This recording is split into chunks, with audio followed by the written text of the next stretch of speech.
బద్దులై ఈ వరంగల్ గడ్డ మీద కార్యక్రమాలను తీసుకోవడం జరిగింది. ఈ కార్యక్రమంలో నాతో పాటు ఉప ముఖ్యమంత్రి వర్యులు బట్టి విక్రమార్క గారు, మంత్రివర్గ సహచరులందరూ, పార్లమెంట్ సభ్యులు, శాసనమండలి సభ్యులు, శాసనసభ్యులు, ప్రభుత్వ సలహాదారులు, ఉన్నతాధికారులు, పార్టీ నాయకులు, పిసిసి అధ్యక్షులు, ప్రాణ సమానులైన 33 జిల్లాల నుంచి తరలి వచ్చిన మా ఆడబిడ్డలందరికీ కూడా హృదయపూర్వకంగా నేను నమస్కారాలు తెలియజేస్తున్నా. ఈ కార్యక్రమం మా ఆడబిడ్డలకే అంకితం. ఎందుకంటే ఈనాడు నేను తెలంగాణ రాష్ట్ర ముఖ్యమంత్రిగా అయినా, నేను ఆనాడు కాంగ్రెస్ పార్టీ తెలంగాణ శాఖకు అధ్యక్షుడిని అయినా ఆడబిడ్డల ఆశీర్వాదంతోనే, సోనియమ్మ ఇచ్చిన అవకాశంతో కాంగ్రెస్ పార్టీ అధ్యక్షుడు అవ్వడమే కాదు, వీడికి తరలి వచ్చిన వేలాది మంది ఆడబిడ్డలు గ్రామ గ్రామాన, తండాలలో, గూడాలలో, మారుమూల పల్లెల్లో ఇందిరమ్మ రాజ్యం రావాలి, మీ రేవంత్ అన్న ఈ తెలంగాణ రాష్ట్రానికి ముఖ్యమంత్రి అవ్వాలని మనసు నిండుగా ఆదరించి ఆహ్వానించి మీ భుజాల మీద మోసిండ్రు. కాబట్టి ఈరోజు ఈ వేదిక మీద ఉన్న పెద్దలందరూ నాతో సహా ఈరోజు వివిధ బాధ్యతలను నిర్వహిస్తున్నాం. మరి వివిధ బాధ్యతలను నిర్వహిస్తున్న మేము మీ ఆశీర్వాదంతో అవకాశం వస్తే మీకు కృతజ్ఞత తెలుపుకునే బాధ్యత, ఆడబిడ్డలకు అన్ని అవకాశాలు అందించాల్సిన బాధ్యత ఈరోజు మా పార్టీ మీద, మా ప్రభుత్వం మీద ఉన్నది.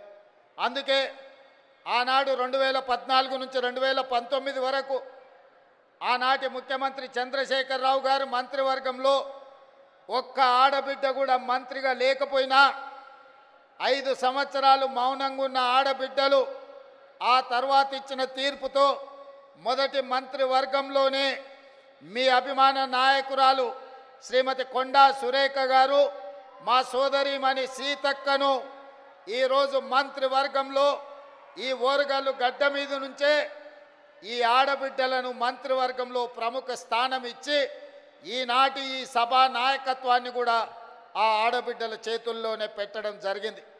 ఇదే కాదు, వరంగల్ పార్లమెంటు నుంచి కూడా డాక్టర్ కడియం కావ్యను ఈరోజు పార్లమెంటు సభ్యురాలుగా ఈ తెలంగాణ రాష్ట్రం నుంచి పార్లమెంటులో గలం విప్పుతుందంటే ఒక ఆడబిడ్డ ఈరోజు వరంగల్ ప్రాంతం నుంచి పార్లమెంటుకు ప్రాతినిధ్యం వహిస్తుంది.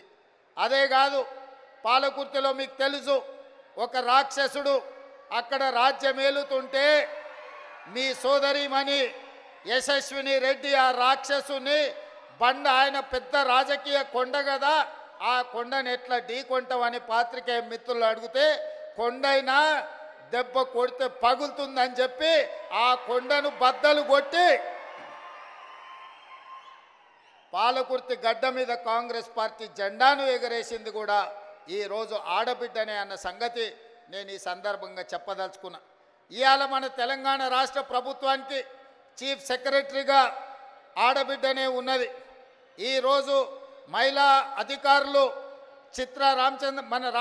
అనితా రామచంద్రన్ గారు కానీ, దివ్య గారు కానీ, ఈరోజు సృజన గారు కానీ, వరంగల్ అదేవిధంగా హనుమకొండ కలెక్టర్లుగా ఈరోజు ఆడబిడ్డలే అధికారంలో ఉన్నారు. ఇవాళ ఈ వరంగల్ కార్పొరేషన్కి మేయర్గా కూడా ఆడబిడ్డనే ఉన్నది. ఇలా చెప్పుకుంటూ వెళ్తే ఈరోజు ఇందిరమ్మ జయంతి సందర్భంగా ఈ వేదిక మొత్తం, వేదిక మీదనే కాదు వేదిక ముందు కూడా వేలాది మంది ఆడబిడ్డలే ఇది ఆడబిడ్డల రాజ్యం అని ధైర్యంగా చెప్పుకునే అవకాశం ఈ ప్రభుత్వం మాది, మా అధికారం నడుస్తుంది అని ఆడబిడ్డలు గుండె ధైర్యంతో మాట్లాడే అవకాశం ఇవాళ ఇక్కడికి వచ్చింది.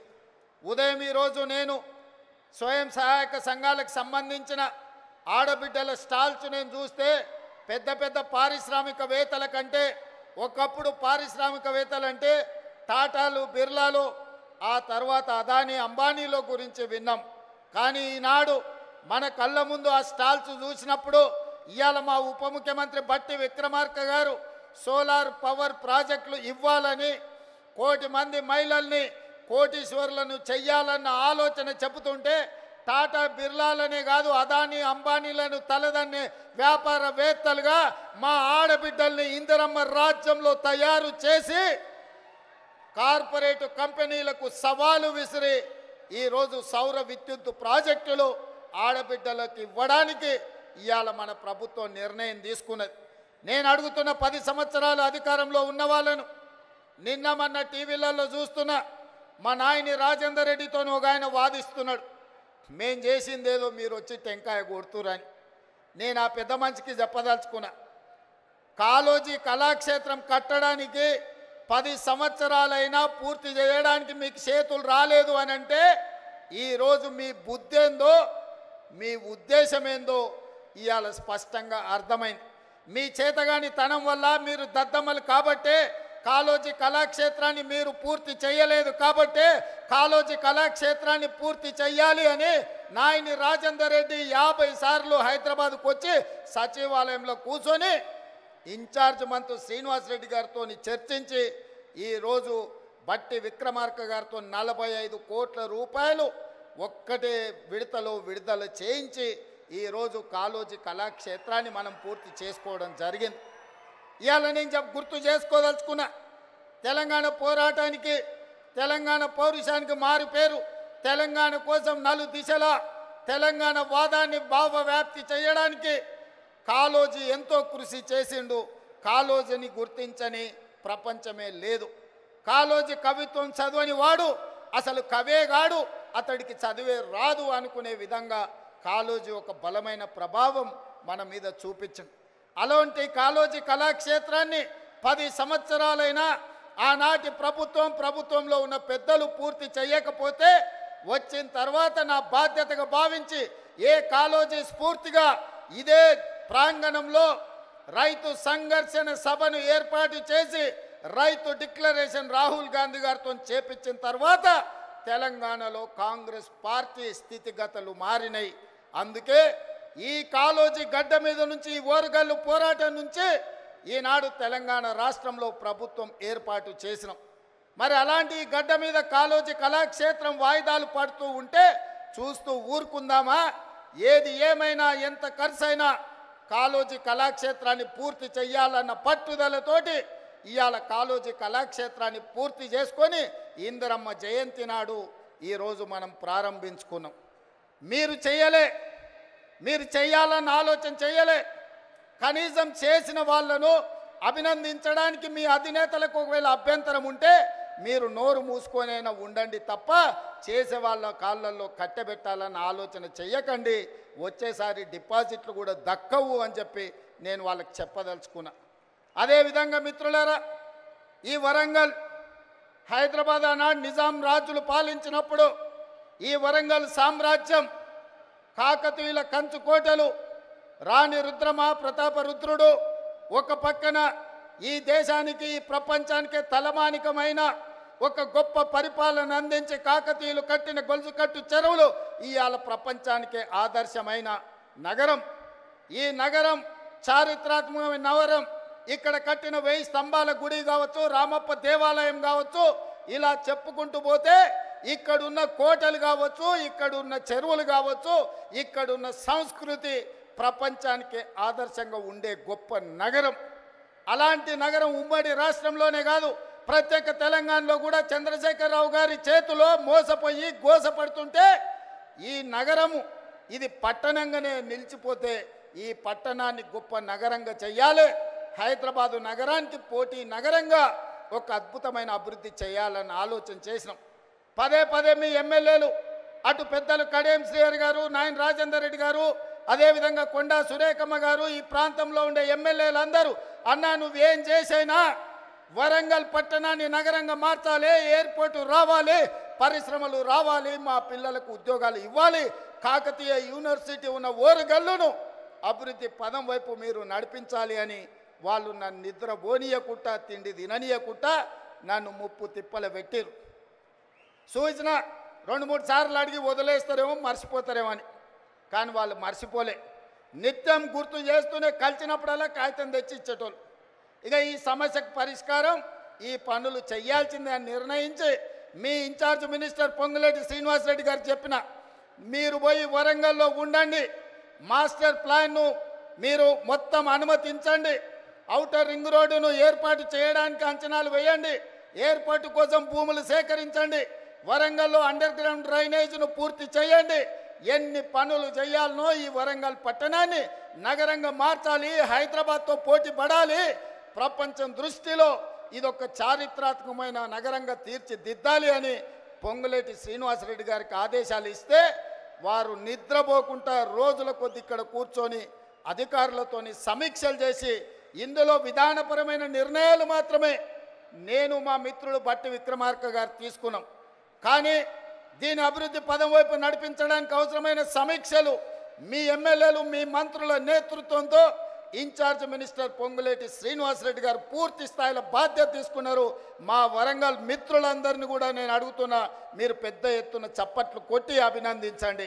ఎందుకంటే మీకోసం ఖమ్మం జిల్లా మీద కూడా దృష్టి పెట్టకుండా వరంగల్ జిల్లా మీద దృష్టి పెట్టి వరంగల్లో పనులు చెయ్యాలి అని కడియం శ్రీహరి గారు కలిసినప్పుడు వారు మాకు ముందు నుంచి చాలా సన్నిహితులు, మీకు తెలుసు.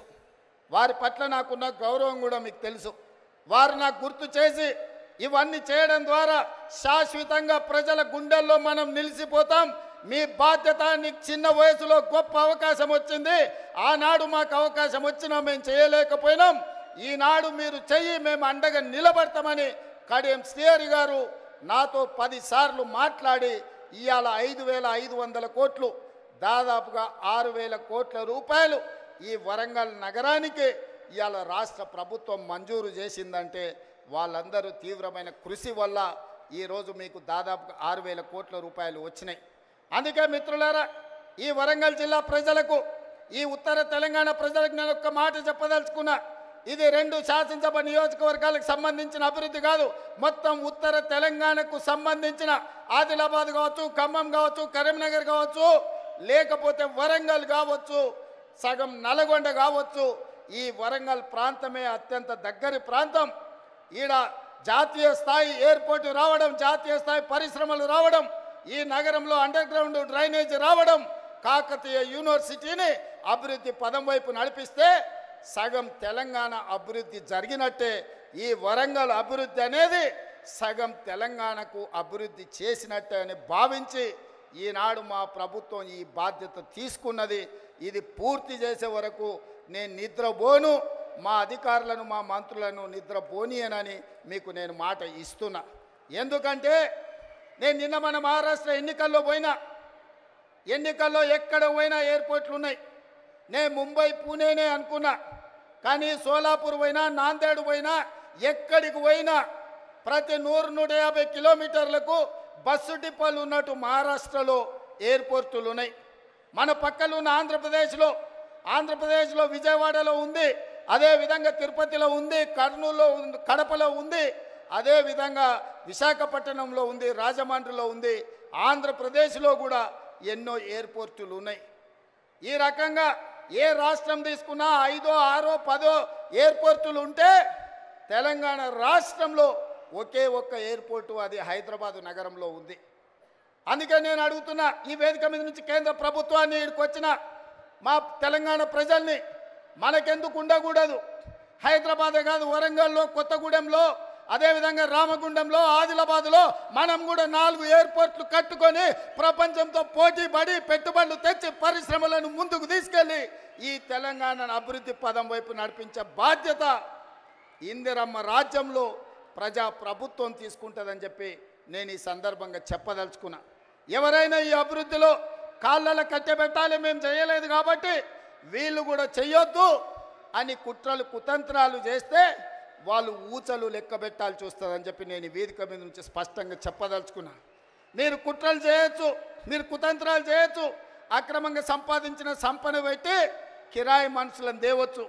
ఏమి చేసినా ఓ రోజు వెనుకో ఓ రోజు ముందో మీరు పన్నుతున్న కుట్రల్ని గుర్తిస్తాం, అందరిని బొక్కలో పెడతాం, ఊచలు లెక్క పెట్టిస్తా అని చెప్పి నేను ఈ వేదిక మీద నుంచి స్పష్టంగా చెప్పదలుచుకున్నా.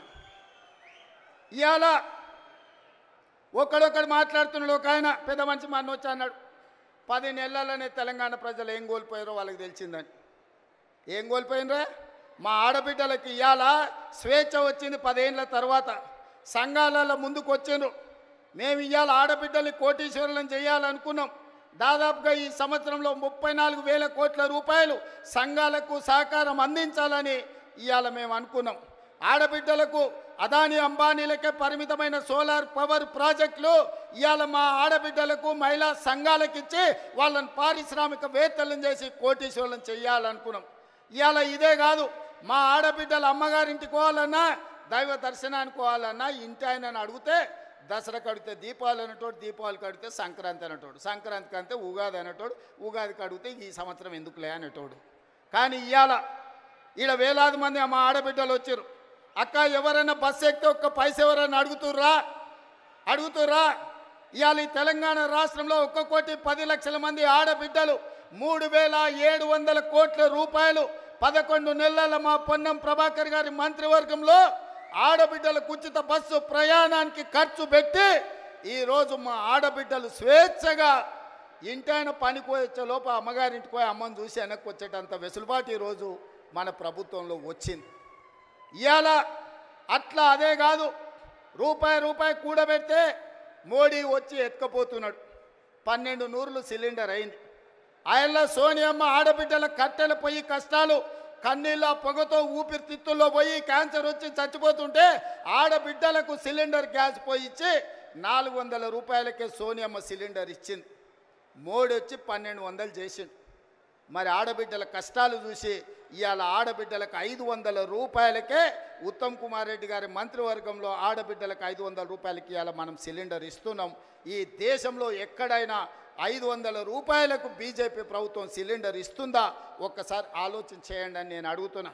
ఇదే కాదు, నేను కానీ బట్టి గారు కానీ పాదయాత్ర చేసేటప్పుడు చాలామంది పేదలు వచ్చి మీరు వ్యవసాయానికి 24 గంటల ఉచిత విద్యుత్ ఇస్తున్నారు, బాగానే ఉంది, కానీ మాకు భూమి లేదు, మేము ఇంట్లో ఫ్యాన్ వేసుకున్నా, ఫ్రిడ్జ్ పెట్టుకున్నా, టీవీ చూసినా మా కరెంటు బిల్లు పేలిపోతుంది, 2,000 కట్టాల్సి వస్తుందని మా దృష్టికి తెచ్చారు.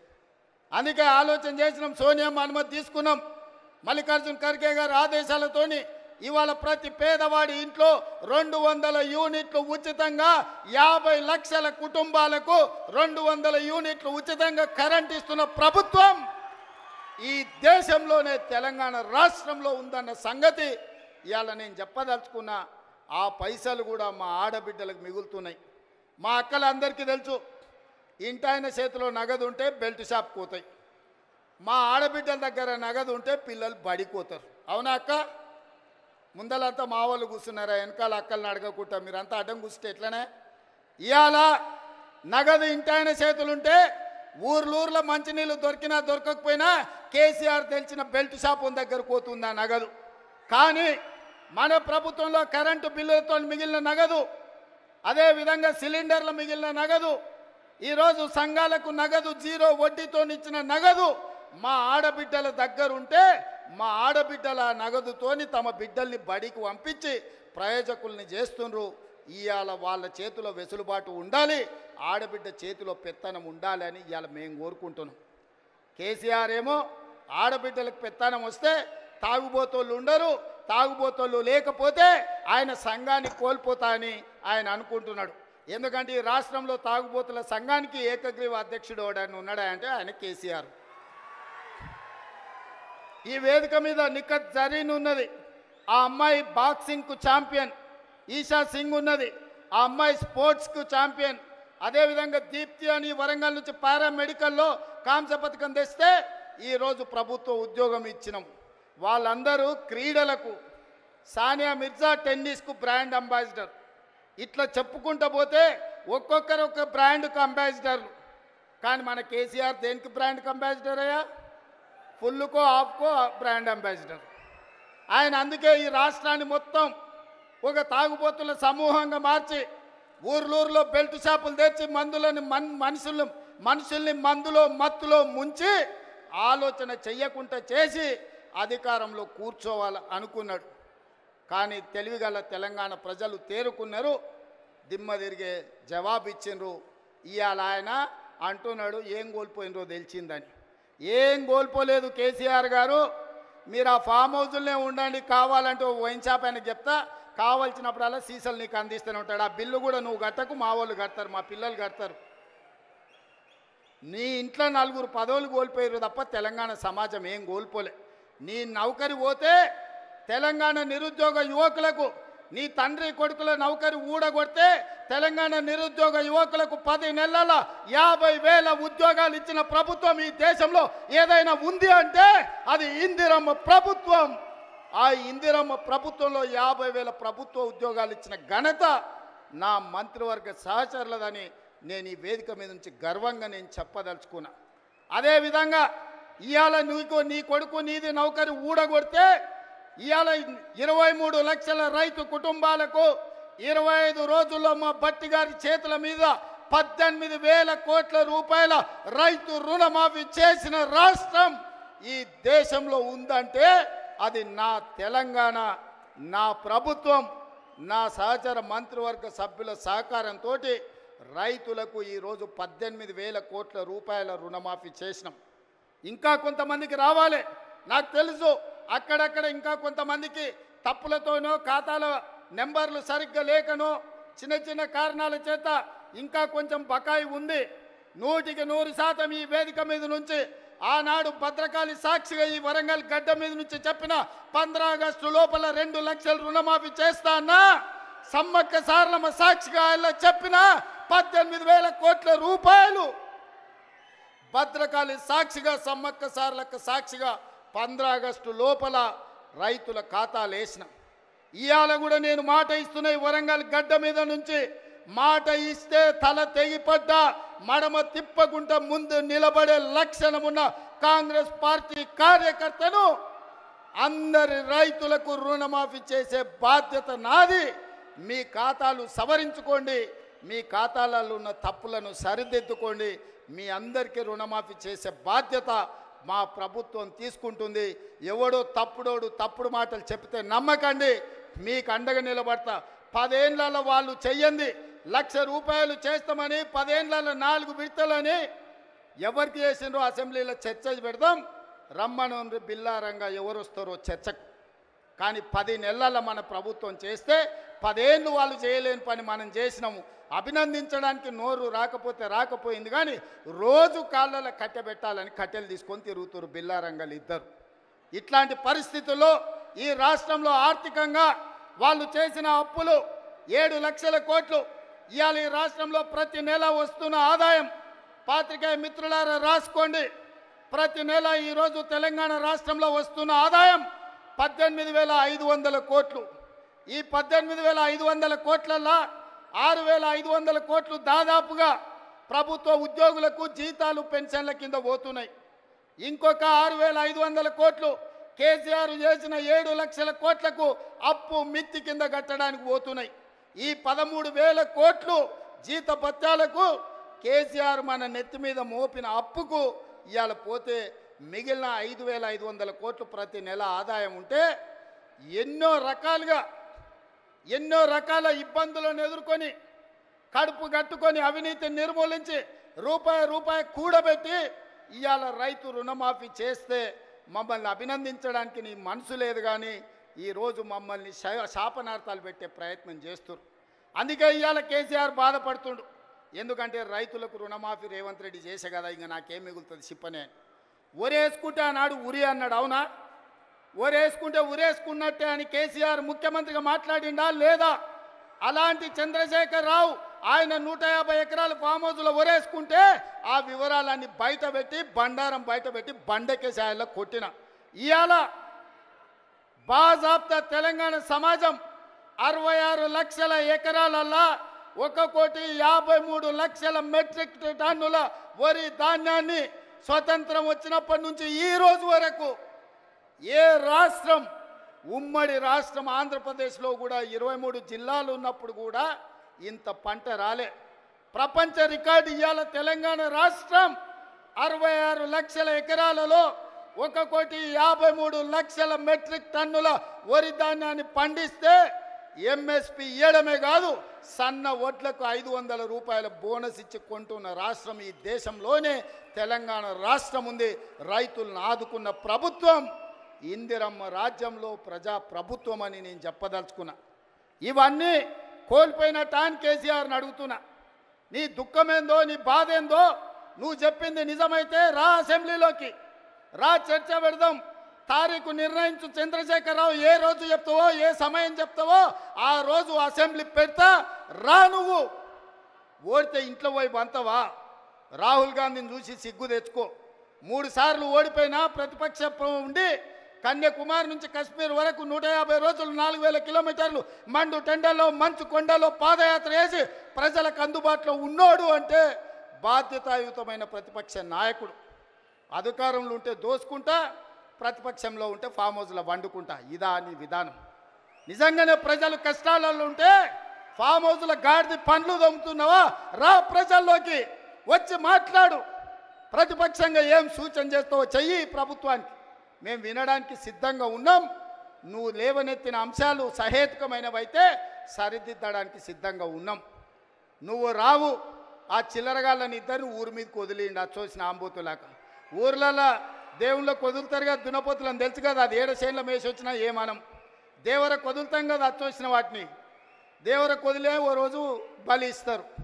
ఆ ఇద్దరిని అచ్చోసిన వాళ్ళలాగా ఊరి మీదకి వదిలి ఈరోజు ఏది పడితే అది మాట్లాడుతున్నారు. ఏమన్నా అర్థం పర్థం ఉందా? ఒక్కసారి ఆలోచన చేయండి మిత్రులారా. ఇంకా ఆ పక్కన లావు మనగాళ్ళు లడాయిపోతే వెనకాల 3 నూకుడు మనగాళ్ళంట. ఆయన కిషన్ రెడ్డి అనటాన్ని ఇంకొక ఆయన ఉన్నాడు. కేటీఆర్ ముందు రోజు మాట్లాడతాడు, రెండో రోజు కిషన్ రెడ్డి మాట్లాడతాడు. మనం గుజరాత్లో Sabarmati river development front Modi గారు అభివృద్ధి చేస్తే సప్పట్లు కొడతాడు. మా మోడీ చూడు గుజరాత్లో గొప్పగా చేసిండని. కానీ అదే Musi river development front Hyderabad నగరంలో ప్రపంచానికి ఆదర్శంగా ఉండేట్టుగా మనం చేద్దామంటే వద్దు, నేను అడ్డం పడుకుంటా అంటాడు. నేనన్నా నువ్వు మోడీ గులాంవా, గుజరాత్ గులాంవా, ఎందుకు అడ్డం పడుతున్నావని. సిగ్గు లేకుండా నేను మోడీ గులాంని అంటుండు. ఆయన నన్ను అంటుండు సోనియమ్మకు నువ్వు గులాంవా అని. నేను ఒక్క మాట ఈ వేదిక మీద నుంచి స్పష్టంగా చెప్పదలుచుకున్నా. 60 ఏళ్ళ ఆకాంక్ష, 1200 మంది బిడ్డల ఆత్మ బలిదానాలు జరిగిన తెలంగాణ రాష్ట్రం రాకపోతే, కన్న తల్లిగా గొప్ప మనసుతో ఆంధ్రప్రదేశ్లో పార్టీ చచ్చిపోయినా ఈ తెలంగాణ రాష్ట్రాన్ని ఇచ్చిన సోనియమ్మ మా అమ్మ, సోనియమ్మ మా అమ్మ, మా 4 కోట్ల తెలంగాణ బిడ్డలకు కన్న తల్లి. ఆమెకు ఊడిగం కాదు, ఆమె కాళ్ళు గడిగి ఆ నీళ్లు నెత్తి మీద చల్లుకున్నా అది తక్కువనే అవుతుంది. కిషన్ రెడ్డి, ఇప్పటికైనా నీ పాపాలు కడుక్కోవడానికి రా. సోనియమ్మ కాళ్ళు గడిగి మన ఇద్దరం నెత్తి మీద చల్లుకుంటే మోడీకి ఊడిగం చేసినందుకు కొంతైనా నీకు ప్రక్షాళన జరుగుద్ది అంటున్నా. పార్లమెంటులో నిటారుగా నిలబడి ఈ దేశ ప్రధానమంత్రి నరేంద్ర మోడీ తెలంగాణ రాష్ట్రాన్ని సోనియమ్మ పార్లమెంటు తలుపులు బంద్ చేసి దుర్మార్గమైన పని చేసి తల్లిని చంపి పిల్లని బతికించింది. తెలంగాణ రాష్ట్ర ఏర్పాటునే అపహాస్యం చేసిన నరేంద్ర మోడీ తెలంగాణ ద్రోహి. అలాంటి తెలంగాణ ద్రోహికి నువ్వు బానిసవై గులామువై నువ్వు గుజరాత్ పోతే నువ్వు గుజరాత్ పోయి గార్దులను కాసుకో. కిషన్ రెడ్డి, ఈ తెలంగాణలో ఒక్క నిమిషం కూడా నీకు ఉండడానికి అర్హత లేదని నేను చెప్పదలుచుకున్నా. ఇన్ని రోజులు నువ్వు అంటే గౌరవ మర్యాద ఉండే, అందుకే మాట్లాడేటప్పుడు ఆచితూచి మాట్లాడేటోని కిషన్ రెడ్డి గురించి. కానీ కిషన్ రెడ్డి మీద ఉన్న గౌరవం నాకు 100% పోయింది. తెలంగాణ రాష్ట్ర ఏర్పాటుని వ్యతిరేకించి తెలంగాణ రాష్ట్ర పౌరుషాన్ని అవమానించిన నరేంద్ర మోడీకి నువ్వు గులాంగా మారినవంటే నువ్వు తెలంగాణ బతకడానికి అర్హత కోల్పోయినావు. కిషన్ రెడ్డి, తట్టపెట్ట సర్దుకొని నడువు గుజరాత్కు, నువ్వు ఆన్ని పోయి గులాంగిరి చేసుకో. నేను మళ్ళొక్కసారి చెప్పదలుచుకున్నా, సోనియమ్మ కనికరం వల్ల, సోనియమ్మ త్యాగం వల్ల 60 సంవత్సరాల మా తెలంగాణ రాష్ట్ర స్వప్నం నిజమైంది. ఇవాళ సోనియమ్మకి ఎంత చేసినా తక్కువే. ఆ సోనియమ్మ కాళ్ళు గడిగి నెత్తి మీద చల్లుకోవడానికి మేమందరం సిద్ధంగా ఉన్నాం. ఇది అవమానంగా కాదు, ఆత్మ గౌరవంగా మేము భావిస్తున్నాం. కిషన్ రెడ్డి, ఆ తల్లే లేకపోతే ఈ తెలంగాణ రాష్ట్రమే లేదు. ఈ తెలంగాణ రాష్ట్రంలో ఆత్మ గౌరవంతో ఇంత వేలాది మంది మనం సభ జరుపుకునేటోళ్ళం కాదు. కిషన్ రెడ్డి, ఇప్పటికైనా తెలుసుకో. ఉద్యోగం మోడీ ఇచ్చిండు అనుకుంటున్నామేం, నీకు ఉద్యోగం ఇచ్చింది సికింద్రాబాద్ ప్రజలు. నీ ప్రజలకు కృతజ్ఞతగా ఉండు, నీ ప్రాంతానికి కృతజ్ఞతగా ఉండు. నీ ప్రాంత ఆత్మగౌరవాన్ని కాపాడలేనోడు ఇవాళ కాలేజీ ఉండుంటే ఈ కిషన్ రెడ్డిని కేసీఆర్ను పొలిమేరలు దారి వరకు ధర్మమని చెప్పుండేవాడు. మనవాడే ద్రోహం చేస్తే పాతరేయండి, పక్కవాడు వస్తే పొలిమేరలు దాటించండి అని. ఇవాళ మిమ్మల్ని పాతరేసినా కూడా తప్పు లేదు కాలోజీ స్ఫూర్తిగా. చివరగా జయశంకర్ గారు 10 ఏళ్ళు కేసీఆర్కు సిద్ధాంతకర్తగా జయశంకర్ సార్ పేరు చెప్పుకున్నాడు. చివరికి ఆయన సొంత ఊరు అక్కంపేటను కూడా రెవెన్యూ విలేజ్గా చేయలే. నేను ఇందిరమ్మ రాజ్యం ప్రజాప్రభుత్వం ఏర్పడ్డాక జీవో ఇచ్చి జయశంకర్ గారి ఊరిని రెవెన్యూ విలేజ్గా మార్చి జయశంకర్ గారి ఆత్మగౌరవాన్ని నిలబెట్టడానికి ప్రయత్నం చేసింది మా ప్రభుత్వం. ఇదా తెలంగాణ కోల్పోయింది? చంద్రశేఖర్ రావు, నేను నిన్ను అడుగుతున్నా, ఆడబిడ్డలకు ఉచిత బస్సు ఇస్తే తెలంగాణ కోల్పోయిందా? ఆర్టీసీ డ్రైవర్లతో ఇందిరా పార్క్ దగ్గర ధర్నా చేపిస్తావా? నీ కొడుకు ఆవారగాన్ని ఆడికి పంపించి వాడు కాక్యాంగ్ చేసుకుంటాడు. వాడు రామారావా నాకు అర్థం కాలే. కాక్యాంగ్ చేసుకొని ఆటోలో తిరుగుతా ఆయన ఆటో రాముడు అయిపోతాడంట.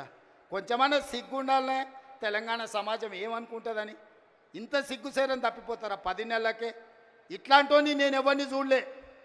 ఇవాళ అందుకే ఈ వేదిక మీద నుంచి మీరిచ్చిన ప్రభుత్వం ప్రజాప్రభుత్వం ఇందిరమ్మ రాజ్యంలో పేదల సంక్షేమం కోసం పనిచేస్తున్నాం.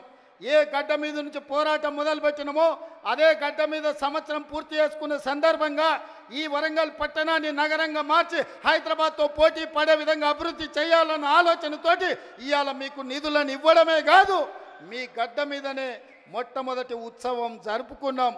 ఈ ఉత్సవానికి వచ్చిన వాళ్ళే కాదు, తెలంగాణ నలుమూలలు ఉన్నోళ్ళందరినీ కూడా ఆశీర్వదించండి.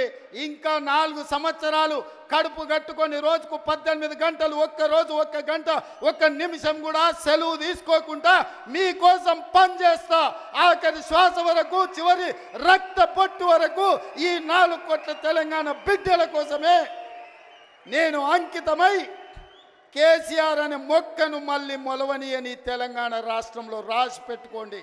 చెప్పిన నాడు ఓడిస్తాని, ఓడించిన పార్లమెంటులో గుండు 0 అని చెప్పిన గుండు 0 తెచ్చిన. ఇవాళ నీ పార్టీని మళ్ళీ మొలకెత్తని ఇయ్యనని ఈ వరంగల్ గడ్డ మీద నుంచే చెప్తున్న కేసీఆర్, కాసుకో, చూద్దాం ఏందో మా కార్యకర్తల పౌరుషమో, నీ తాగుబోతు విధానాలు, కుట్రలు, కుతంత్రాలు తేల్చుకుందాం. నువ్వు అనుకుంటున్నావేమో మౌనంగా ఫామ్ హౌస్లో వండుకుంటే నీ సంగతి నాకు తెలియదని. నీ ముందు తెలుసు, నీ వెనక తెలుసు, నీ ఉపాయం తెలుసు, నీ ఉబలాటం తెలుసు. అన్నిటికీ కుక్క కాటుకు చెప్పు దెబ్బ అనే మందు నా దగ్గర సిద్ధంగా ఉంది. తప్పకుండా నీకు పెడతా.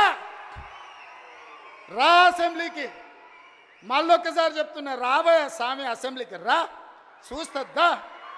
చూస్తుందా ఎవడో ఇస్తే రాలే కుర్చీలకు. తొక్కుకుంటూ వచ్చిన కుర్చీలో నిన్ను తొక్కుకుంటూ వచ్చిన గుర్తు పెట్టుకో. రా అసెంబ్లీకి, మాట్లాడదాం, తేలుద్దాం. సిద్ధంగా ఉన్నా తారీఖు పెట్టు, సమయం పెట్టు, వచ్చి చెప్తా బిడ్డ నీ సంగతి. ధన్యవాదాలు సోదరులారా.